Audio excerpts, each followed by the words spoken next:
have here is my daughter's 2004 Chevy Trailblazer. Has a power steering leak. Power steering reservoir is over here, and the pump is below it, and the lines run down across the front.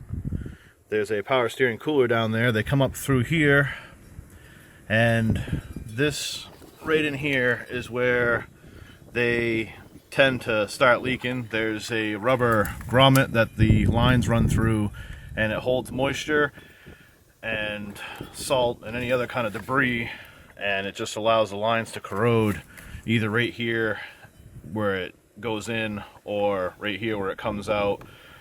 So in order to address that, we're gonna have to cut these, sorry for the wind, it's really windy today.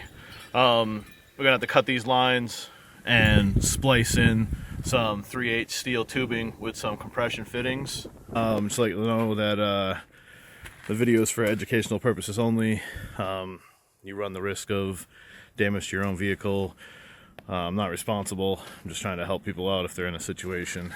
This is how I would fix it. These are the tools, and the parts that I'll be using is a section of 3/8 brake line. You can also buy a fuel line kit from Dorman. The Dorman number is 800-153, but I found I saved a little bit of money doing it this way. With the 3/8 brake line, it was $5. The pair of compression fittings was only $4, so it's $9 as opposed to buying a compression fitting and the kit that comes with one compression fitting. This saves a few bucks. I also have one more pack of these that I'll need to splice the other line. Anyways, we got a flat head screwdriver to disconnect some of the clips holding some of the wires that are in the way, a 5/8 wrench, a 9/16 wrench, a 10mm socket with ratchet, a little bit of sandpaper to clean up the tubing, a tubing cutter. If you don't have a tubing cutter, those are about $10. Some brake clean or some engine degreaser, some paper towels or a shop rag should be what you need to get the job underway. I just wanted to cut in here and just say that there was a couple extra tools now that I've done the job that I wanted to mention that would come in handy. A magnetic tool grabber for when you drop things down in the engine compartment, which might happen. Various extensions to reach a 10mm bolt on the bracket that holds the power steering lines to free them up to be able to get a better rotation on your tubing cutter. A 1/4" drive with 10mm to be able to get one of the brackets that again holds the power steering lines. A pair of pliers come in handy to help turn the top of your tubing cutter if your hands are greasy. Zip ties to hold some of the wires and the wire loom out of the way so you have room to work, and some bearing grease or just chassis grease. I greased up the the lines, the surface of the lines after I was done, just to put a thin coat on there to prevent further corrosion of the lines, as you'll see in the video. But these are just extra tools here that you'll see me use in the video, so I wanted to put it at the front of the video so that way you're not in the middle of the video and wondering how come I didn't talk about those tools before the project was started. But yeah, if the video helps you, feel free to let me know in the comments, give it a thumbs up, subscribe to my channel if you like videos like these. Thanks. So the first thing we're gonna have to do is get some of these wires in the wire looms out of the way. They're all held in by these clips here. You can get in here with a flathead screwdriver and pop these open. You can just go ahead and take your screwdriver and get in right here and just give it a twist, and they should pop off. There's one there, there's one here that you got to get to. There's another black one underneath here, but I'll get these popped off and come right back. Alright, just so you can see, you can get down in here, you stick the screwdriver in, just give it a twist, they'll pop open for you.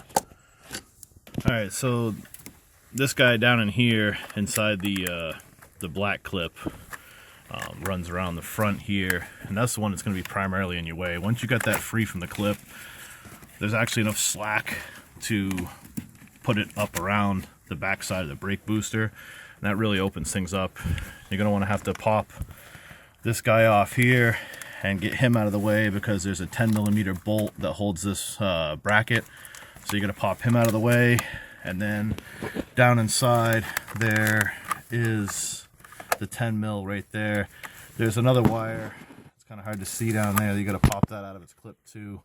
But you should be able to get this 10mm exposed down in here to get this bracket off. But once you get all these unclipped, it makes it a lot easier to try to move these wire looms around to get access to this. All right, so you can see that the other black clip down there for that smaller wire loom. I had to pop to be able to fit the ratchet down in there. If you have a 10mm ratcheting wrench, you could probably get on that 10mm with that a little bit easier than doing it with the ratchet. All right, once you get that 10mm good and loose, where there's quite a bit of it sticking out and it's pretty easy to turn, I recommend taking the socket off, reaching down there and trying to get it out with your fingers, so that way when it comes out it doesn't fall down into the abyss and never to be seen again. All right, once you got that finger loose, it should just pop, and then this whole thing came up as one piece. There's a little clip on the back side of that 10mm. I guess they were thinking, so that way it's not going to fall down into the engine bay, but who knows, yours might be rotted off. So it's always best just to reach down there with your fingers and get the last few turns rather than finish it off with the ratchet. All right, so we get the bracket out of the way, and that exposes the rubber grommet that's supporting the lines, and we should be able to just pull that up and off out of the way, exposing the lines. And you can see all the fluid here where it was definitely leaking. I don't exactly know where on the line yet the leak is, but I'm gonna clean these up with a little bit of brake clean and wipe it down with some paper towels and try to see where on the line it's actually leaking. All right, so we got the lines cleaned up pretty good here. The lines themselves are dry now. It almost looks like that one tiny spot right there could be a small pinhole, and that might be where we had the leak coming from. So what I'm going to do is I'm going to go ahead and start the car up and just try to see if I can notice where exactly on the line that the leak is coming from, so I'll know how much of the line I have to cut out. All right, so starting the vehicle allowed me to actually see where the leak's coming from. It wasn't this thing that looked like a little pinhole here. It's actually on the bottom side of this line here, the high pressure line, and you can see a stream coming out right here when the vehicle is running. So I got to cut out a section of this line here, and we'll go ahead and take the tubing cutter, and I'm going to try to cut it back here behind, just beyond the brake booster here, and I'll probably end up cutting it up in here and just replace this whole section, so we'll get that cut out. Okay, so in order to lift these lines up enough, because you have to be able to get the tubing cutter in here to spin around, in order to lift these lines up enough, there is another bracket way down after the bend. Follow the lines down, and you need to use a few extensions to get down there, but there's a 10mm bolt down in between the lines right there on that bracket. You're gonna have to loosen that bracket up. Okay, so after you get that 10mm loose right there on that bracket, there's actually another bracket. I don't know why GM decided to put another bracket, but there is another bracket, and that bracket can be seen through the wheel well, and I was able to get on it with a 1/4" drive and 10mm socket, because you have this stupid shield in the way, so you can't get a 3/8 setup in there. You can't get it from the other side. It literally lands right on that ridge line there. It's so ridiculous. And since this is a steel line here, loosening up that first bracket doesn't allow you to lift up on the lines without risking bending this section here. So I was able to get on there. It was a pain with the 1/4" drive and 10mm setup. So not the funnest bolt to get to, but if you have a 1/4" drive and a 10, you are able to get it and get it loosened up I don't know why GM decided to put a bracket 6 inches away from the other bracket, but I'm gonna go ahead and leave my socket right on there. Now you should be able to lift up on these lines here enough to get the tubing cutter in up top without bending on these lines. Okay, so I was able to wedge the rubber grommet between the inner line and the shock tower to allow enough room to get my tubing cutter in here. It also helped to pry up on those lines a little bit just to get them raised up enough just to be able to get the tubing cutter in. I'm going to start with this rear cut because I think the front cut would probably be the easier of the two. So we'll get this cut out here. I'll check back. Okay, so we got the rear one cut, and now I got to cut the front, but you got all these damn wire looms in the way here. So I got some heavy duty zip ties, and I'm going to zip tie around this and just hold those out of the way. You know, I know that step probably wasn't necessary to get the job done if you don't have zip ties, but if you do, just having these out of the way just makes it a lot easier to have access to get down here with the cutter without having these wire looms in your way. All right, we got the tubing cutter in place here. We're gonna cut this section off, and then we'll get the compression fittings on and the new piece cut put in place. All right, and sometimes your hands get greasy and they slip on the screw on the top of this tubing cutter. You can use pliers to give it a little extra turn, you know, rather than have your hands slipping on it. Okay, so now we got this piece off. Just a bad piece here. We just line it up, take tubing cutter, and just cut a section of this 3/8 brake line, and we'll get it pieced in with the compression fittings. Not to assume that anyone's an idiot, but you want to cut off this flared end off the brake line. Just cut this flared end off, and then come down here and cut your second cut. All right, now that we got the flared end cut off, you can see the thickness of the wall of the tubing is similar, so the strength of the tubing is similar. If you look inside your compression fitting, you can see that you're going to have to make your new piece just a little bit shorter than the piece that you cut off from, because the inside of this, there's a space in here. All right, now we got our piece cut off. We're going to get it set up with the compression fittings. Show you what it's supposed to look like. All right, you want to make it so you have nut thread side facing out, followed by the little insert on either side, and then this piece is ready to set in. So what I did is I got this set up all on here and was able to tighten these down before messing around up top, so that way this is ready to go. So I'm going to go ahead and slide those on the ends on the Trailblazer, and we'll get this piece fitted in. Okay, so you can see we got the ends on the power steering side of things here.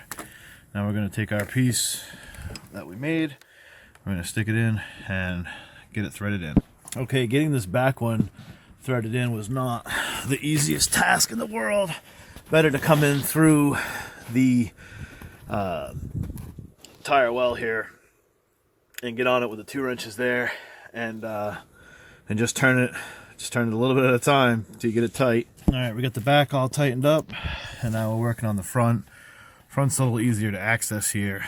I'm not saying you can get a lot of turn on this wrench, so you'd be doing a lot of like flipping the wrench over, turn, flipping the wrench over, turn, but should be able to get that tightened down, and we'll get it fired up and check for leaks before we start putting any brackets back on, or tightening the brackets down, or putting the wire looms back. All right, so we got the engine running, and I turned the wheel back and forth a few times, and I don't see any leaks from this union or drips or anything back here, and I don't see anything leaking from the front union.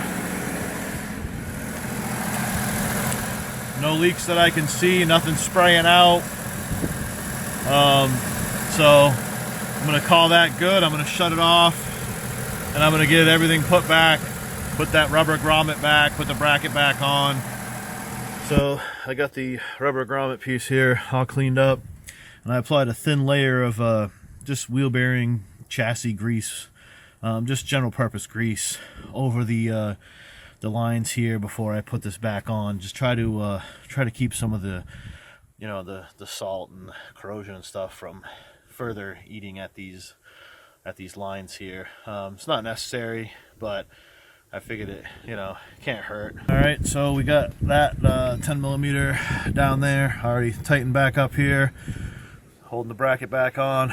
We got the power steering lines with a thin coat of grease on them, hopefully prevent further corrosion. So now it's just a matter of getting these other brackets tightened down here. We got this guy, this 10 millimeter here, that we got to get with the 1/4 inch. And then we got this guy here we can get from up top with some extensions. We're going to go ahead and get those tightened back down. All right, so we got this 10 millimeter way down here on top of that bracket tightened up. The other one over here tightened up. That's tightened up.